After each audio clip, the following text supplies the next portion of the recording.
सुप्रभात प्रिय बच्चों।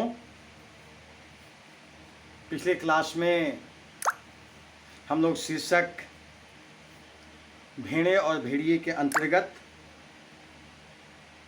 पाठ के जो उद्देश्य थे, शीर्षक की जो सार्थकता थी और लेखक का जो जीवनी और उनका जो साहित्यिक परिचय था, उन सबों के संदर्भ की चर्चा हमने की। वास्तव में आज पाठ के अन्य जो मौलिक बात है उसे आपको अवगत हम कराएंगे। शीर्षक भेड़ और भेड़िए, जैसा कि आपको मैंने बताया था, यह एक प्रतीकात्मक कहानी है और इसमें यह बताने का लेखक का प्रयत्न और प्रयास है कि हम भी एक सभ्य समाज के संरचना हैं। हमारी भी प्रकृति निश्चित रूप से पशुओं से ज़्यादा उदात्त है, पवित्र है।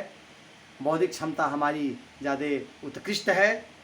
कुछ ऐसा कार्य हो जिससे समाज में सुख, शांति, समृद्धि और सुरक्षा का एहसास सभी को हो।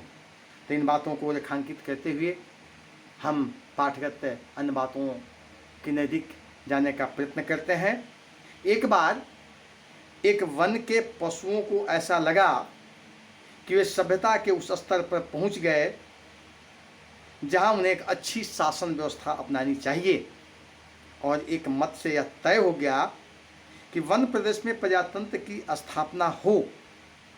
पशु समाज में इस क्रांतिकारी परिवर्तन से हर्ष की लहर दौड़ गई कि सुख, समृद्धि और सुरक्षा का स्वर्ण युग अब आया और वह आया। स्वाभाविक रूप से एक वन के पशुओं को ऐसा लगा कि सभ्यता के उस स्तर पर, सभ्यता के किस स्तर पर, सभ्यता के उस स्तर का अभिप्राय है कि हमारी सोच निश्चित रूप से मानवतावादी हो गया है, जिसमें सिर्फ और सिर्फ हम मनुष्य की भलाई, कल्याण, सुख, शांति, समृद्धि या अन्य प्रकार के जो मौलिक तत्व हैं उसके लिए ही हम प्रयासरत और प्रयत्नरत रहें। अगर सभ्य समाज में हम हैं तो हमारी सभ्यता भी इन आचरणों में, व्यवहारों में या अन्य प्रकार के क्रियाकलापों में स्पष्ट रूप से दृष्टिगोचर होना चाहिए। अब सोचिए,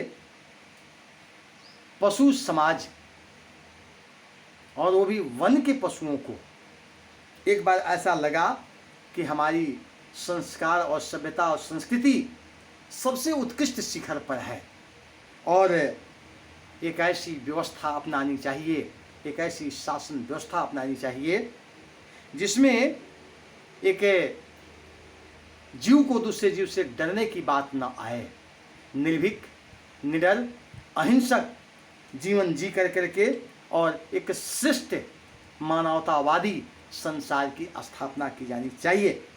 तो एक ऐसी व्यवस्था अपनाने का प्रयत्न और प्रयास उनके मन में आया और एक मत से यह तय हो गया कि वन प्रदेश में प्रजातांत्रिक व्यवस्था की स्थापना हो। आज विश्व के सभी देश लगभग प्रजातांत्रिक व्यवस्था में विश्वास करते हैं और ऐसी उनकी अवधारणा और मानना है कि यह जो सरकार है अपनी नहीं बल्कि जनता की सरकार है, क्योंकि जनता ही मतदान करके अपने आकांक्षाओं की पूर्ति हेतु वे एक सरकार निर्मित करते हैं और वह सरकार निश्चित रूप से कल्याणकारी कार्य लोगों के लिए ही करती है। तो इस प्रकार की बातें उनके मन में आई और प्रजातंत्र के रूप में यह विश्वास निश्चित रूप से हमें इस बात को स्थापित करने में भी अच्छा महसूस होता है कि लोगों के द्वारा जो व्यवस्था अपनाई जाएगी, जो कानून बनाए जाएंगे, जो नियम निर्मित किए जाएंगे, वह वास्तव में कुछ और तो नहीं लेकिन समाज के लिए निश्चित रूप से उपयोगी होगी, सहायक होगी या अन्य प्रकार के सुख, शांति, समृद्धि सारे तत्वों की प्राप्ति भी हमें होगी। तो पशु समाज में इस क्रांतिकारी परिवर्तन से हर्ष की लहर दौड़ गई कि सुख, समृद्धि और शिक्षा का स्वर्ण युग अब आया, और वह आया। निश्चित रूप से जंगल के पशुओं में के मन में जो भाव आए, जो एक मत से एक मुश्त बात जब तय हो गई, तो हर्षित होना, खुशित होना, प्रसन्नचित होना स्वाभाविक है। और उनके मन में या लोगों के मन में यह जब संदेश एक एक व्यक्ति जीवों तक पहुंचा, तो उन्हें एहसास भी हुआ कि अब एक परिवर्तन होगा। कैसा परिवर्तन? क्रांतिकारी परिवर्तन। आंदोलन और क्रांति में दोनों में अंतर है। आंदोलन किसी चीज़ का धीरे धीरे चल करके उसका रूप स्वरूप बदलता है, बहुत समय लगता है, लेकिन क्रांति जो होती है एकाएक वह व्यवस्था को पलट देती है। और इस प्रकार की क्रांतिकारी जो परिवर्तन की उम्मीद लोगों को जब वहाँ जगती है, तब उसमें एक प्रसन्न होने का भाव स्पष्ट रूप से दृष्टिगोचर होता है। और वह यह कि ऐसी समाज जब स्थापित हो जाएगी, तो उसमें सभी लोग सुखी जीवन जिएंगे, सभी लोग समृद्धि को पार करेंगे, और सभी का जीवन स्वर्ण युग आया। और इस प्रकार के जीवन का नाम सिर्फ स्वर्ण युग हो सकता है। और वह उन्हें एक उम्मीद बन गई कि यह स्वर्ण युग अभी आने वाला है। जिस वन प्रदेश में हमारी कहानी ने चरण धरे हैं, उसमें भेड़ें बहुत ही निहायत नेक, ईमानदार, कोमल, विनयी, दयालु, निर्दोष पशु जो घास तक को फूंक फूंक खाता है। जिस प्रदेश में यह कहानी का विस्तार हुआ, नहीं, स्वाभाविक रूप से वहाँ पर भेड़ों की संख्या ज़्यादा थी। वे भेड़ें जो बिल्कुल नेक हैं, ईमानदार हैं, कोमल हैं, विनयी हैं, दयालु हैं, निर्दोष पशु को छूते तक भी नहीं हैं, और जो भी चीज़ें हैं उसके देख करके छान छान करके नहीं खाते पीते हैं, ताकि किसी की गलती से भी जीव हत्या न हो जाए। तो यह जो भेड़ें हैं, यह किसके प्रतीक हैं? ये प्रतीक हैं आम जनता की, क्योंकि पहले भी मैंने आपको बताया है कि यह प्रतीकात्मक कहानी है। और इस प्रकार की प्रकृति अगर किसी के पास है, तो वह है हमारे नहीं लोगों के पास जो आम जनता है, आम पब्लिक है। उसमें ईमानदारी कूट कूट करके भरी है, ये कोमल हैं, विनयी हैं, और वे अपने स्वार्थ के लिए दूसरों की हत्या करें, परेशान करें, व्यथित करें, ये भाव उनके मन में कभी नहीं आते।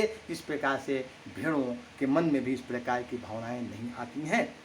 भेड़ों ने सोचा कि अब हमारा भय दूर हो जाएगा, हम अपने प्रतिनिधियों से कानून बनवाएंगे कि कोई जीवधारी किसी को न सताए, न मारे, सब जिए और जीने दें, शांति, स्नेह, बंधुत्व और सहयोग पर समाज आधारित होगा।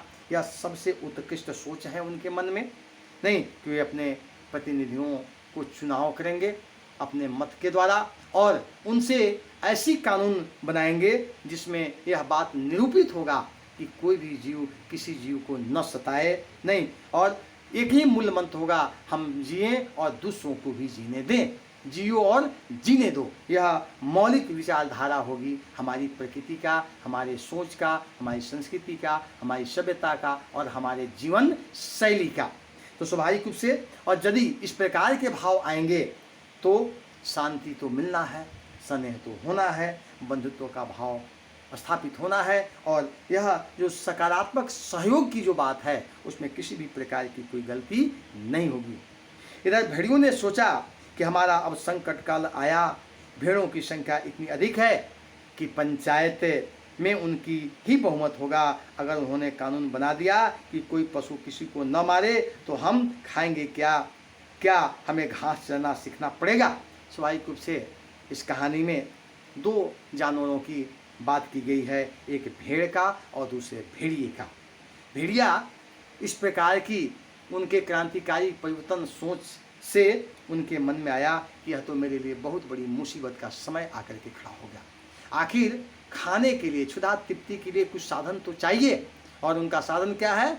सिर्फ और सिर्फ जीवों का मांस। अब इस हालत में यदि कानून बन गई, किसी को सताए नहीं, किसी को मारे नहीं, किसी को खाए नहीं, हिंसा ही यहाँ हिंसक जीवन यापन करने की सोच अगर आ गई, तो फिर हम खाएंगे क्या? क्या हमें घास चरने के लिए सीखना पड़ेगा, जो कि हमारे प्रकृति के बिल्कुल विपरीत है? क्या यह संभव हो पाएगा? और उनकी संख्या चूँकि 90% है, तो सरकार तो निश्चित रूप से उनकी ही बनेगी, और जब वे कानून इस प्रकार से बना लेंगे, तब हमारी जो अन्य प्रकार के सारे सोच व्यथित हो जाएंगे, बेकार हो जाएंगे, हमको खाने के लाले पड़ेंगे या अन्य प्रकार की क्रियाओं को हम निश्चित रूप से कर नहीं पाएंगे। इस प्रकार से भेड़िए अब सोच में पड़ गए कि अब हमारा अगला कार्यक्रम क्या होगा। तो आज के लिए इतना ही, अगले दिन अन्य बातों को नियमित किया जाएगा। आपको बहुत बहुत धन्यवाद।